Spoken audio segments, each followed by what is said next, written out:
Okay. Hi, everyone. So this is what I was trying to talk to you about with depression before. For those of you who don't know, last year I made a sandwich.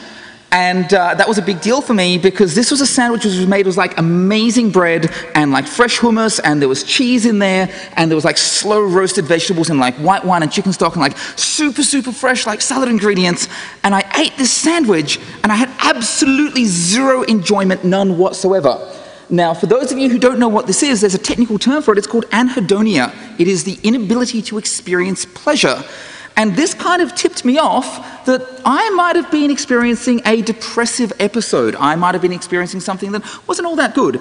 And so, of course, I do what everyone does when they encounter this. I went and I checked the manual, and I looked up the clinical definition in the DSM-4. DSM-4 says that if you have a depressive episode, there's all these things. You have to have at least 5. I had a lot more than 5 of these things which I was experiencing. So one of the big questions for me was, am I getting better? Because I am likely to try and weasel my way out of this. I'm going to say, oh no, I'm just not feeling very good this week. And despite the fact that I haven't been feeling very good this week for the last 12 weeks, I still go, oh no, I'll feel better next week. And this can help push me into getting help. So things which I have found useful, you may not, but certainly for me in the self-quantification sort of area, there's this wonderful thing called Moodscope. Moodscope lets you graph what your mood is every day, and it lets you draw these beautiful graphs and everything.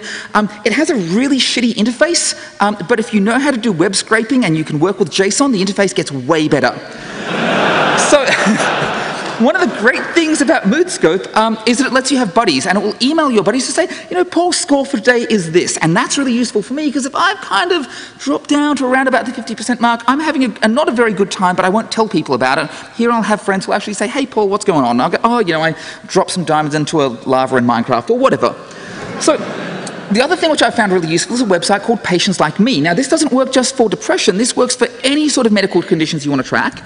It's really, really good at tracking symptoms. Here's my graph. You can see all these things which I'm tracking, and my mood is at the top and everything. There's one point there where you can see that I stopped tracking things. That's because I went and purchased Skyrim.